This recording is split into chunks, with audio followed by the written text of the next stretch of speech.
बिस्मिल्लाहिर्रहमानिर्रहीम। अस्सलाम वालेकुम स्टूडेंट्स, हमने चैप्टर नंबर 2 स्टार्ट किया हुआ है, जिसमें हमने फ़र्स्ट लेक्चर में टाइप्स ऑफ मोशन पढ़ा था, ठीक है, और उसके बाद टाइप्स ऑफ ट्रांसलेटरी मोशन पढ़ा था हमने। तो आज हम इसका नेक्स्ट टॉपिक देखते हैं, जो कि हमारे पास क्या है, स्केलर्स एंड वेक्टर्स हैं। तो यहाँ पे हम देखते हैं कि स्केलर्स एंड वेक्टर्स क्या होते हैं। ये असल में हमारे पास फ़िज़िकल क्वांटिटीज़ ही होती हैं, ठीक है। लेकिन फ़िज़िकल क्वांटिटीज़ जो हैं वो दो तरह की होती हैं। कुछ फ़िज़िकल क्वांटिटीज़ ऐसी होती हैं जिनकी डायरेक्शन होती है, और कुछ ऐसी होती हैं जिनकी डायरेक्शन नहीं होती। तो इसलिए हमने फ़िज़िकल क्वांटिटीज़ को आगे 2 में डिवाइड कर दिया। एक को हम बोलते हैं स्केलर्स और दूसरे को क्या बोलते हैं, वेक्टर्स बोलते हैं। तो आज हम स्केलर्स और वेक्टर्स को डिटेल के साथ जो है वो डिस्कस करेंगे। तो सबसे पहले अगर हम देखें तो वो हमारे पास स्केलर्स को देख लेते हैं कि स्केलर क्या होते हैं। स्केलर क्वांटिटी जो है ये ऐसी क्वांटिटीज़ होती हैं जिसमें सिर्फ मैग्नीट्यूड होती है। अब मैग्नीट्यूड क्या होती है आपको बताया है स्टार्ट में मैंने फर्स्ट लेक्चर में, कि हमारे पास जो नंबर्स होते हैं, जो यूनिट के साथ नंबर हम यूज़ करते हैं, जैसे 14 है, 13 है, 20 है, कोई भी नंबर है, तो वो नंबर्स हमारे पास क्या हैं, मैग्नीट्यूड है। तो जो स्केलर क्वांटिटीज़ होती हैं इसमें हमारे पास सिर्फ क्या चीज़ होती है, मैग्नीट्यूड होती है। जैसे कि अगर हम इसकी एग्जांपल्स में देखें कि length, mass, time, speed, volume and energy, ये सारी किसकी एग्जांपल्स हैं, स्केलर की एग्जांपल्स हैं। ये सारी ऐसी क्वांटिटीज़ हैं जिनके अंदर सिर्फ मैग्नीट्यूड है, लेकिन इनकी डायरेक्शन नहीं है, ठीक है।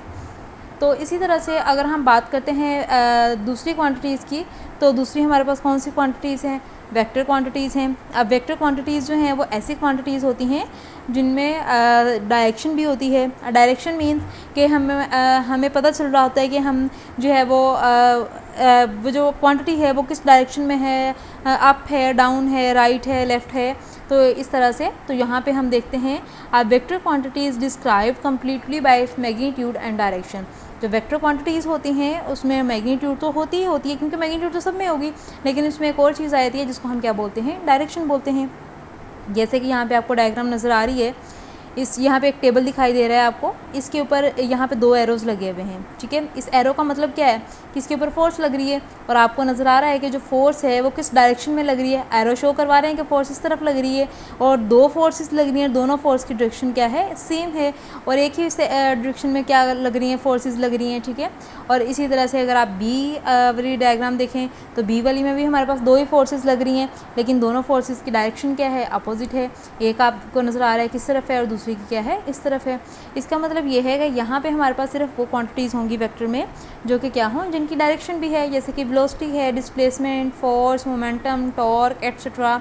और ये क्वांटिटीज़ ऐसी हैं जी, सारी क्वांटिटीज़ सिर्फ अभी आप नाम देख लें, लेकिन उनका हम आगे नेक्स्ट आने वाले चैप्टर्स में डिस्कस कर लेंगे डिटेल के साथ कि क्या चीज़ें होती हैं और ये कौन सी क्वांटिटीज़ हैं, ठीक है।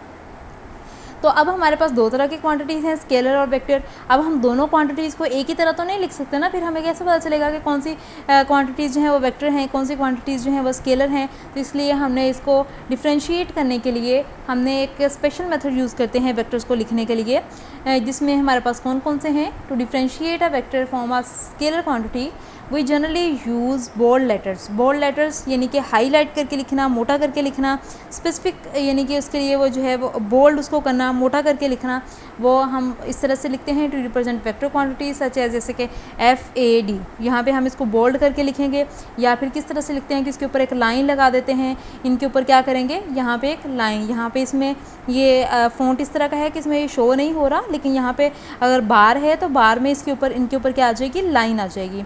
इसी तरह से अगर एरो है तो एरो इनके ऊपर क्या बना देंगे, हम एरो बना देंगे। एरो इसके ऊपर भी एरो आ जाएगा, इसके ऊपर भी एरो आ जाएगा, और इसके ऊपर भी एरो आ जाएगा। लेकिन जो स्केलर क्वांटिटीज़ हैं उनके लिए हम कोई स्पेशल मेथड यूज़ नहीं करते, उनको हम वैसे ही जनरली जैसे हम सिंपल मेथड जो है इस्तेमाल करते हैं लिखने के लिए, हम उनको वैसे ही लिखेंगे। नेक्स्ट जो है वो हम ये देखते हैं कि वेक्टर क्वांटिटीज़ को ग्राफिकली कैसे रिप्रेजेंट किया जाता है। सबसे पहले हमने एक लाइन ड्रॉ करनी है, ठीक है। उस लाइन के दोनों पॉइंट्स को हम नाम दे देंगे, एक को हमने नाम दे दिया A का और दूसरी को हमने नाम दे दिया B का, और ये जो लाइन है इसको हमने नाम दे दिया V का, ठीक है। अब इसके एक साइड पे हमने क्या लगा दिया, एरो। ये जो एरो वाली साइड है इसको हम बोलेंगे हेड, ठीक है। और ये वाली साइड जो है A वाली, इसको हम बोलेंगे टेल, ठीक है, टेल। और ये क्या है, हेड है। तो ग्राफिकली वेक्टर को रिप्रेजेंट करने के लिए क्या किया जाता है एक लाइन बना के उसकी एक साइड पे एरो लगा देते हैं। एरो लगाने का क्या मतलब होता है, एरो डायरेक्शन को शो कर रहा होता है। जैसे कि आपको इसमें नज़र आ रहा है ना कि इसमें एरो लगा हुआ है और ये एरो जो है वो डायरेक्शन को शो कर रहा है। मतलब क्या है कि इसकी डायरेक्शन किस तरफ है, ए से बी की तरफ है, तो एरो क्या शो करेगा, डायरेक्शन को शो करता है। इसी तरह जैसे कि आप देखते हैं कि आप जब स्कूल जाते हैं तो स्कूल जाने से वहाँ पे एक बड़ा सारा बोर्ड लगा हुआ है जिसके ऊपर लिखा हुआ है द नेक्स्ट एजुकेशन सिस्टम, बहुत बड़ा सारा लगा हुआ है। तो उसके वो वहाँ पे एरो बना हुआ है, ठीक है। तो उस एरो का क्या मतलब हुआ, उसका ये मतलब हुआ कि ये स्कूल जो है वो इस तरफ है, ठीक है। तो इसी तरह से ये हम वेक्टर जो हैं ये किस लिए यूज़ करते हैं, डायरेक्शन बताने के लिए यूज़ करते हैं। लेकिन आप लोग ये सब मिस्टेक करते हैं, वो ये मिस्टेक करते हैं कि एरो दोनों साइड पे लगा देते हैं, जो कि टोटली रॉन्ग हो जाता है। देखो अगर हम दोनों साइड पे एरो लगा देंगे तो हमें कैसे पता चलेगा इसकी डायरेक्शन किस तरफ है, ए से बी की तरफ है या बी से ए की तरफ है, ठीक है। इसलिए हमेशा एरो जो है वो ए की साइड पर लगेगा। और यहाँ पे इसका आंसर भी ये पेपर में आता भी है क्वेश्चन, तो इसका आंसर भी मैंने आपको एक्सप्लेन कर दिया। नेक्स्ट हम बात कर लेते हैं टर्म्स एसोसिएटेड विद मोशन, जिसमें सबसे पहले हमारे पास आ जाती है पोजीशन। अगर हम पोजीशन की सिंपल वर्डिंग में अगर हम उसकी डेफिनेशन देखते हैं तो वो होती है कि अ प्लेस वेयर समवन और समथिंग इज़ लोकेटेड और हैज़ बीन पुट, यानी कि ऐसी जगह यहाँ पे कोई चीज़ रखी हुई हो या यहाँ पे कोई चीज़ जो है वो लोकेट कर रही हो तो हम उसको क्या बोलते हैं, वो क्या है, पोजीशन है, ठीक है। तो यहाँ पे अगर हम पोजीशन को असल में पोजीशन क्या करती है, किस चीज़ की लोकेशन को लोकेट करती है, ठीक है, या डिस्क्राइब करती है लोकेशन को किसी प्लेस की या किसी पॉइंट की, किसी रेफरेंस पॉइंट के लिहाज से, ठीक है। तो जैसे कि हम यहाँ पे देखते हैं कि ये हमारा ये क्या है, अगर हम इसको एच को लेते हैं, होम है, और ये क्या है, स्कूल है, तो यहाँ से आपका स्कूल किस तरफ है, इस तरफ है, ठीक है। तो the term position describes the location of a place और a point with respect to some reference point called origin. अब यहाँ पे अगर आप ये बता रहे हो कि मेरा स्कूल इस तरफ है, किसके लिहाज से बता रहे हो, आप अपने घर के लिहाज से बता रहे हो ना, ये इसका क्या है, रेफरेंस पॉइंट है। तो यानी कि आप अपने घर के लिहाज से अपने स्कूल की पोजीशन बता रहे हो, ठीक है। तो आपका घर क्या है, रेफरेंस पॉइंट है, जिसके लिहाज से आप क्या बता रहे हो, स्कूल को बता रहे हो। इसी तरह से जैसे आप कहते हैं कि भी मेरा घर जो है वो विक्टोरिया के सामने है, ठीक है, विक्टोरिया हॉस्पिटल के सामने है। अब अगर ये कहोगे कि मेरा घर जो है वो फ़लाँ गली में है, यहाँ से जाओगे, ऐसे जाओगे, वैसे जाओगे, वहाँ पे जाके उधर को टर्न करना है, उधर को टर्न करना है, फिर मेरा घर आ जाएगा, तो जो न्यू बंदा आने वाला है उसको तो जल्दी समझ नहीं आएगा ना। तो उससे बेहतर ये है कि आप कोई पब्लिक प्लेस का नाम बता दो, जैसे कि आप बता रहे हो कि मेरा घर जो है वो विक्टोरिया के सामने है, या विक्टोरिया हॉस्पिटल किस साइड पर है, ठीक है, या कोई और पब्लिक प्लेस है आपके उसमें घर के पास, तो आप उसका बता दो, यानी कि आप रेफरेंस पॉइंट का बता रहे हो, ठीक है। तो फिर आप अपने घर के लोकेशन को प्रॉपरली डिस्क्राइब कर सकते हैं, ठीक है। तो उसके बाद जो हमारे पास इसमें है डिस्टेंस एंड डिस्प्लेसमेंट है। डिस्टेंस ये अक्सर पेपर में क्वेश्चन आता है, अलग अलग करके भी आ जाता है कि डिस्टेंस क्या होता है, डिस्प्लेसमेंट क्या होता है, या defined distance and defined displacement, इस तरह से करके भी आ सकता है। लेकिन जो मोस्टली जो क्वेश्चन आता है ये आता है differentiate between distance and displacement, या difference between distance and displacement. Distance and displacement के दरमियान में क्या बताना है, डिफ्रेंशिएट करना है, हमने फ़र्क बयान करना है, ठीक है। तो उसमें फिर आप क्या करेंगे, बीच में आप लाइन लगाएंगे और आप डिस्टेंस की डेफिनेशन लिखेंगे, डिस्प्लेसमेंट की डेफिनेशन लिखेंगे। बाकी मैंने कोशिश की है इसके जितने पॉसिबल पॉइंट्स हैं मैंने बना दिए हैं, अगर कोई और आपके माइंड में हो तो आप वो भी लिख सकते हैं, ठीक है। तो इसके पॉइंट्स लिख देंगे और साथ में इसके डायग्राम भी बना देंगे, इस तरह से आपका एक क्वेश्चन कंप्लीट हो जाएगा 2 मार्क्स का। तो यहाँ पे सबसे पहले जो है वो डिस्टेंस को हम डिस्कस करते हैं। तो डिस्टेंस क्या है, डेफिनेशन अगर देखें, डिस्टेंस जो है वो टोटल लेंथ होती है बिटवीन 2 पॉइंट्स, 2 पॉइंट्स के दरमियान टोटल लेंथ जो है उसको हम क्या बोलेंगे, डिस्टेंस बोलेंगे। इस called the distance between those points, length of a path between 2 points, 2 points के दरमियान लेंथ को हम क्या बोलेंगे, डिस्टेंस बोलेंगे, ठीक है। जैसे कि आपको इस डायग्राम में नज़र आ रहा है कि ये पॉइंट ए है और ये पॉइंट क्या है, बी है। फॉर एग्जांपल इसका जो पाथ है वो इस तरह से है, यहाँ से इस तरफ जा रहा है, फिर इस तरह से आएगा, ठीक है, और फिर ये, और फिर यहाँ तक बी तक पहुँच जाएंगे।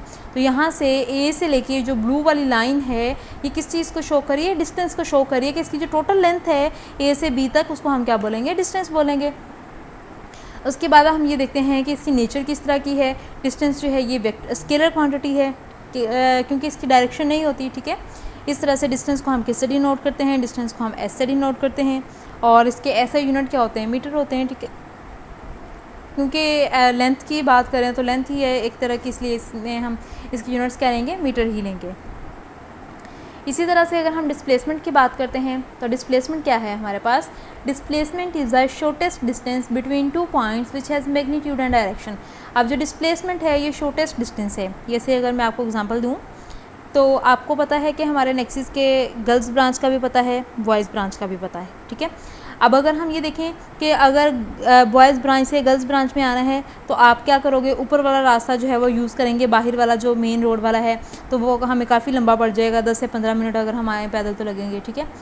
तो उसका एक और शॉर्ट वे है, दूसरा वे है वो ये है कि हमारा जो पिछला दरवाज़ा है गर्ल्स ब्रांच का और जो बॉयज़ ब्रांच का पिछला गेट है, वहाँ से अगर हम निकलते हैं तो पिछले गेट में हम एंटर हो जाते हैं। मुश्किल से 2 मिनट लगते हैं उसमें, 1 मिनट या 2 मिनट पैदल लगते हैं, ठीक है।